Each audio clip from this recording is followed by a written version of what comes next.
Hey, this is me, Maria. Welcome to Maria's Art Book. Today, I want to talk about the word inspiration.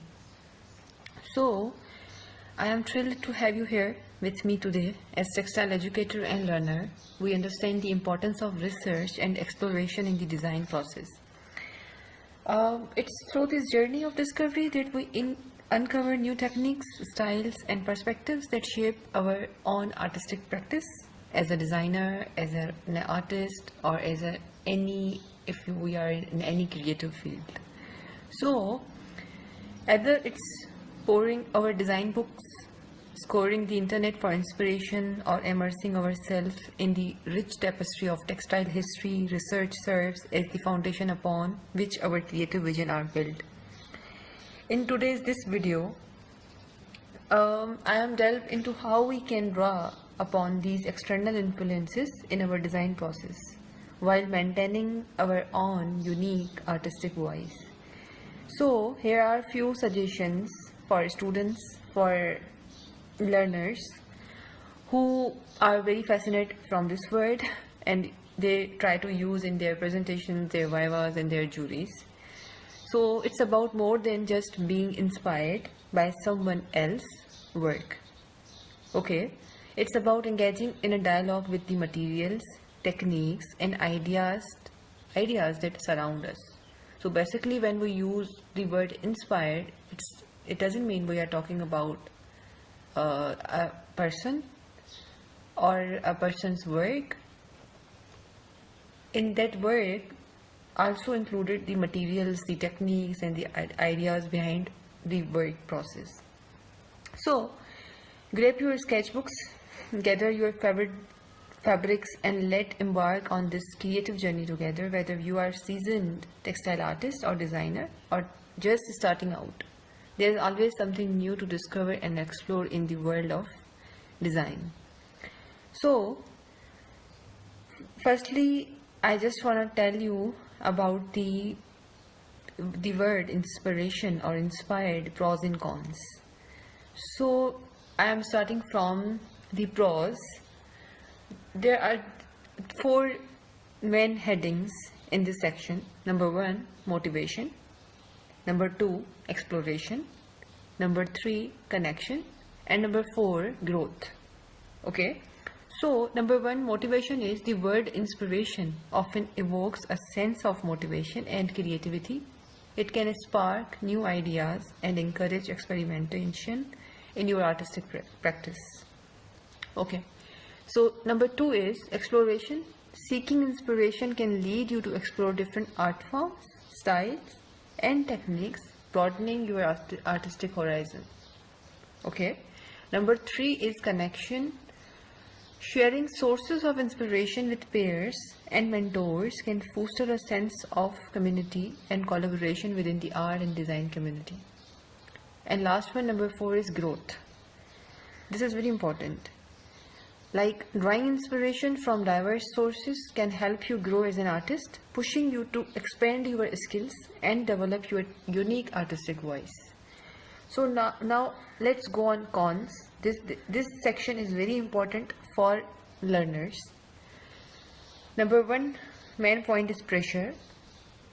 Number 2, comparison.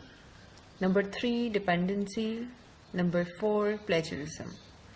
So first I want to talk about pressure. Constantly seeking inspiration may create pressure to constantly produce original and innovative work, leading to feelings of frustration or burnout. Like, if you like someone's work, if you like someone's idea, if you like someone's work statement, you try to, you feel some pressure on yourself because you like it and you already see his work. So now you want to implement in your work area. So it's considered in a pressure. Okay. Number 2, comparison. Comparing your work to sources of inspiration can sometimes lead to feelings of inadequacy, of self-doubt, hindering your creative process. Like whenever you work on your personal identity, or if you have any good skills, if you have any good intellectual ideas and you wanna work on that, but in the word inspiration bring you to comparison. Like if you make a line, so then you are correcting it according to your inspiration. The line is fine or it is totally changed. So compare is not a good thing when you are working in an art and design or any other creative field, because you have a self identity, you have your self skills which you complete and polished since last 2 years, 3 years, 4 years in your academic time frame. In your final works, in your thesis, now you are giving a final conclusion. What are your individual identities? What are your skills which you learned, and in which techniques you are working? So that will be personal yours. Okay. Number 3 is dependency. Relying too heavily on external sources of inspiration may limit your ability to develop your own artistic vision and style. It's also very near to comparison, because when you compare your things, your smile, your face, your eyes with someone, you fascinate with their looks or their works. So dependency, it's also somehow more relevant to comparison. So we are going on the plagiarism. While drawing inspiration from other artists is common, it's important to ensure that your work is original and not simply a copy of someone else's ideas or design. Okay, so here is a very strong clarity about this word. So plagiarism is showing that your work is original and not simply a copy of someone else's ideas or design.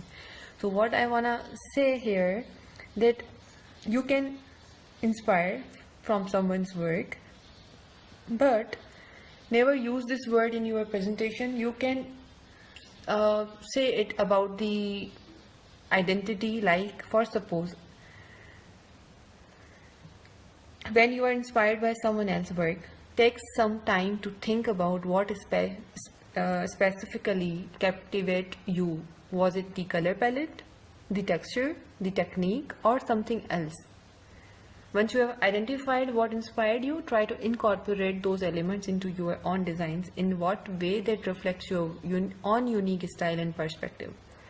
Okay, you can polish your work through the inspiration, but you not copy that work, or you can use the color palette or directly the motifs or directly the repeats or whatever it is.